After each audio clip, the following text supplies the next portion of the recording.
बहुजन समाज की हर खबर पाने के लिए सब्सक्राइब करें अम्बेडकर पीपल्स वॉइस और बेल आइकन दबाएं। तो राजस्थान में गंभीर नुकसान पहुंचाने के लिए हमारे सभी 6 विधायकों को असंवैधानिक तरीके से कांग्रेस में विलय करने की गैर कानूनी कार्रवाई की और यही गलत कृत्य इन्होंने अपने पिछले मुख्यमंत्रित्व कार्यकाल में भी किया था।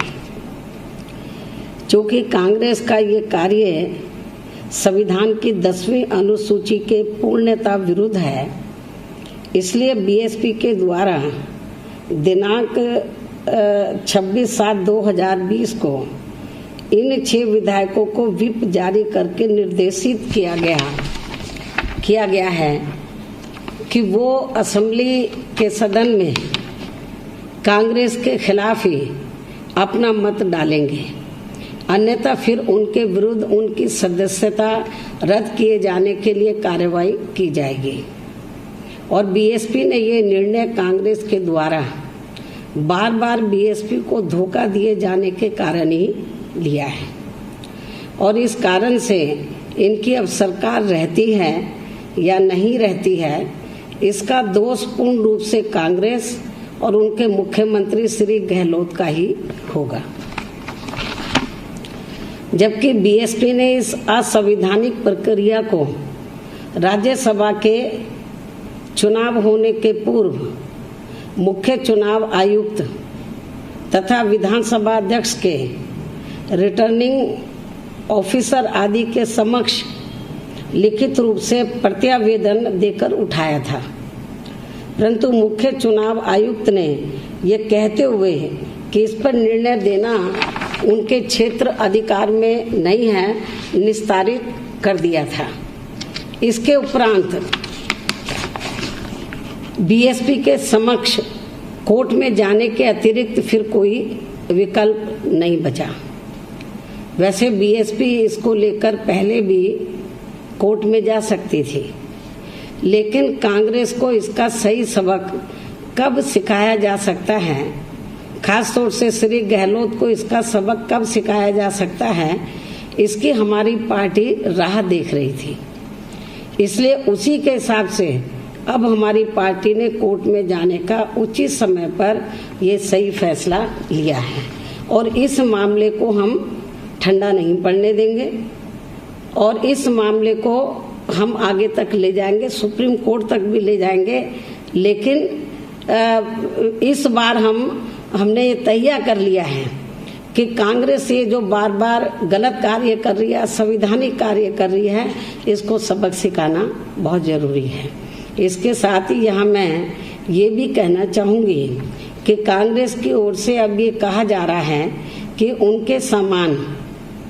अर्थात विधायकों की चोरी हो गई है, जो ये बहुत ही अनैतिक है तथा आम जन जिन्होंने विधायकों को चुना था उनकी मंशा के खिलाफ है।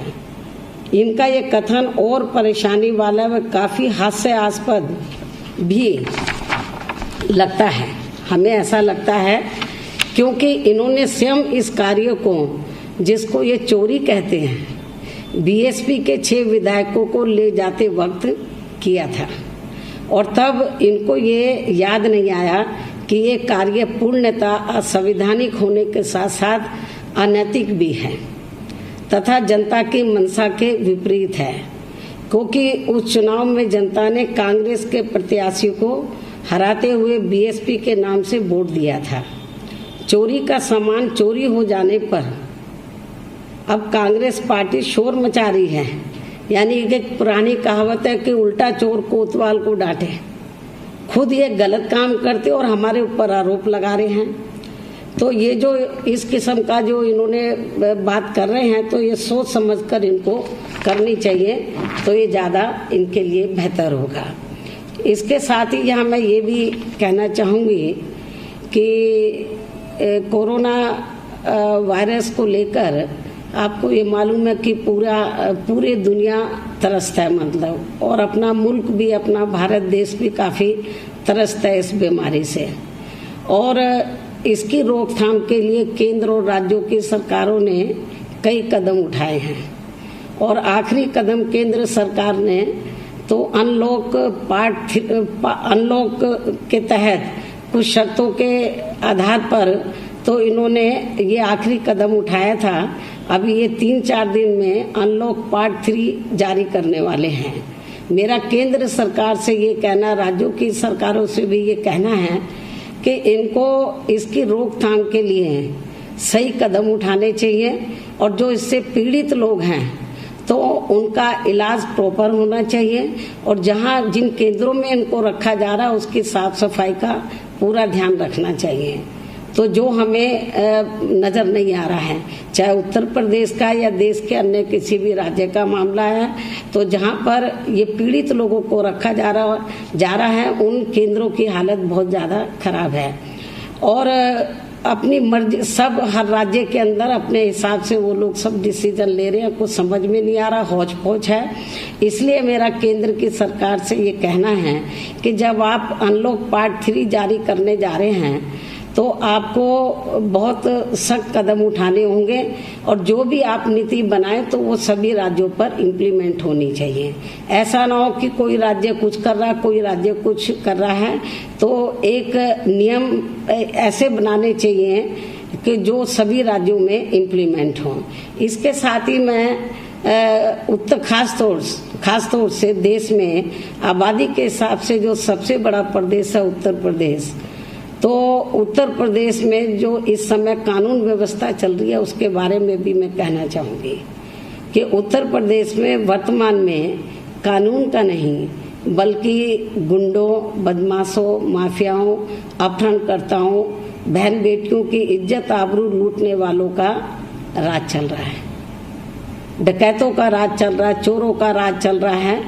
तो उत्तर प्रदेश में कानून का नहीं बल्कि आपराधिक तत्वों का राज चल रहा है और इस मामले में तो वहाँ के मुख्यमंत्री के खुद का अपना जिला भी